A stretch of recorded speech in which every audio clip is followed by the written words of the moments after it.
Oke guys, jadi di video kali ini saya akan membahas 5 soal tentang ilmu pemerintahan. Nah, kira-kira di pembahasan kali ini apa saja sih yang akan saya bahas? Oke, so kita let's go. Oke guys, jadi pengertian tentang pemerintah sempit dan pemerintah luas. Nah, suatu pemerintah yang hanya melaksanakan eksekutif saja itu disebut sebagai pemerintah dalam arti sempit. Jadi kita bisa katakan sebagai pemerintah sempit. Nah, sedangkan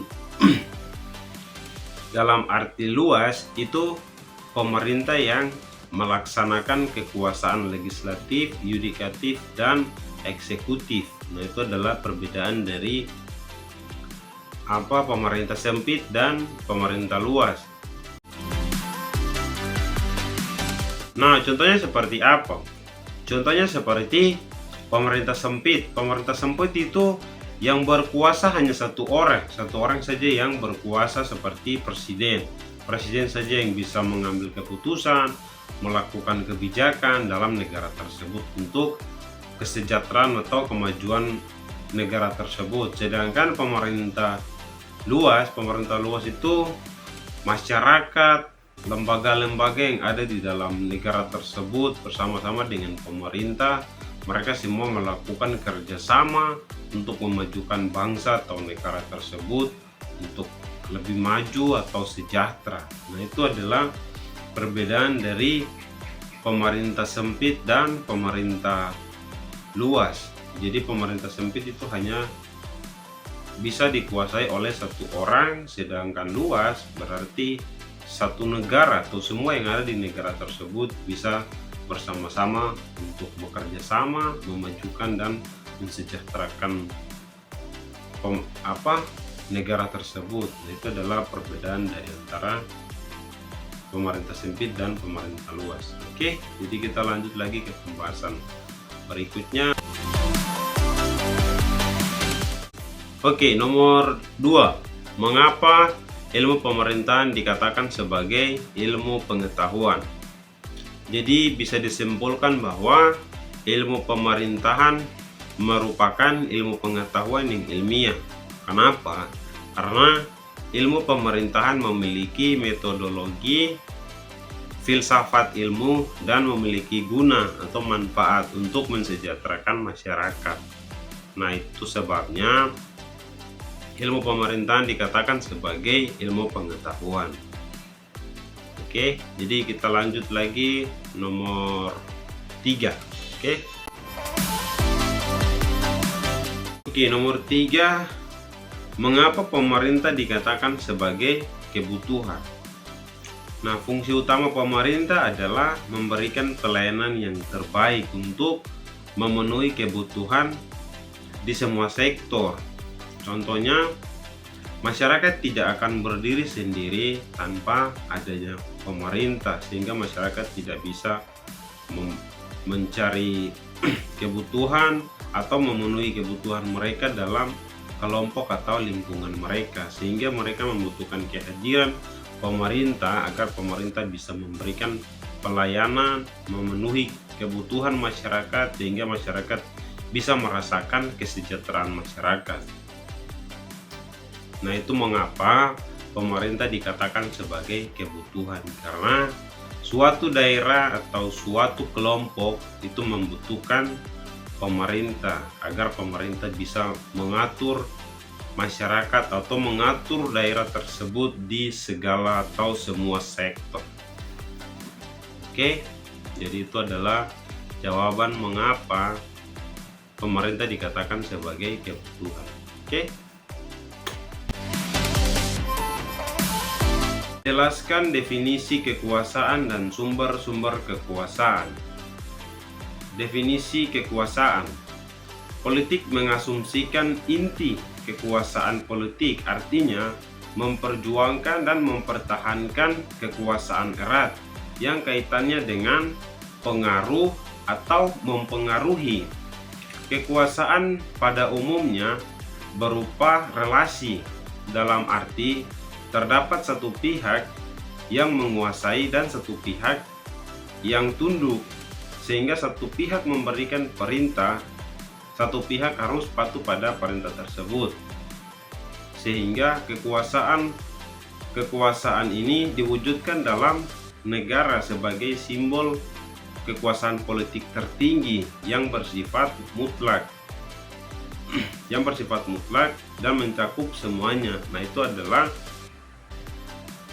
adalah definisi kekuasaan. Sedangkan sumber-sumber kekuasaan itu berupa kedudukan dan dibagi dalam beberapa sifat, yaitu yang pertama, kekuasaan formal atau legal.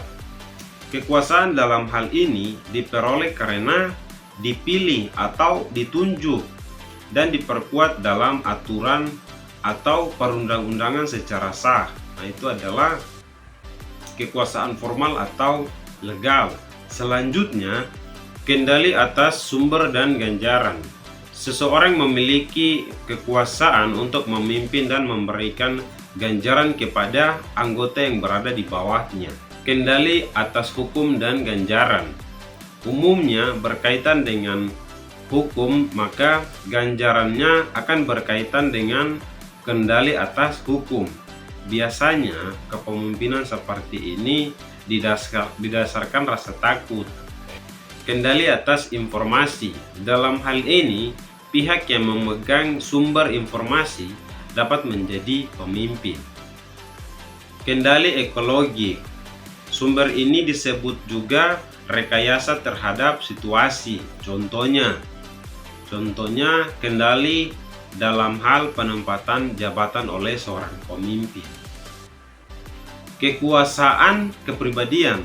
Hal ini didasarkan pada kepribadian seseorang atau sifatnya yang mempunyai keterampilan atau keahlian maupun karismanya. Kendali atas proses pembuatan keputusan. Kekuasaan seseorang untuk membuat keputusan. Misalnya, dalam sebuah organisasi, ketua atau pimpinan mempunyai kuasa untuk menentukan keputusan yang akan dibuat dan dilaksanakan. Nah, itu adalah sumber-sumber kekuasaan yang saya jawab dari soal nomor 4. Jelaskan definisi kekuasaan dan sumber-sumber kekuasaan. Dan yang terakhir,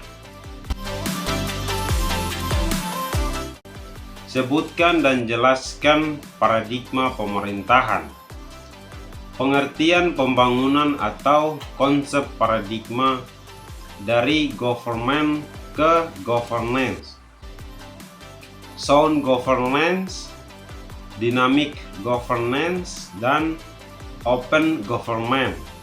Menurut paradigma pemerintahan, konsep tata kelola pemerintahan dari governance, sound governance, dynamic governance, dan open government merupakan sebuah konsep rujukan yang dianggap dapat mengelola aktivitas pemerintah dengan baik.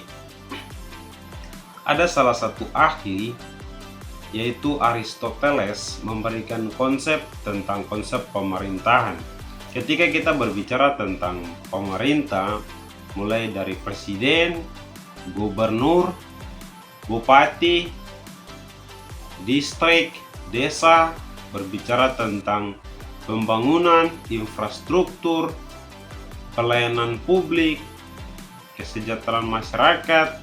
Nah, itu adalah pemikiran-pemikiran dari manusia pertama untuk membuat konsep-konsep sampai dengan saat ini kita gunakan dan akan digunakan seterusnya. Itu adalah konsep yang diberikan oleh Aristoteles, dan Aristoteles juga memberikan konsep atau tanggapan ketika seseorang mengakui dirinya adalah ahli pemerintahan atau sarjana pemerintahan atau ilmu pemerintahan, tetapi ketika ia tidak memahami apa yang dinamakan sebagai infrastruktur, pembangunan, kesejahteraan masyarakat, pelayanan publik, dan juga tidak mengerti tentang presiden atau kepemimpinan, mulai dari presiden, gubernur, bupati, wali kota, dan lain-lain yang berkaitan dengan pemerintah, berarti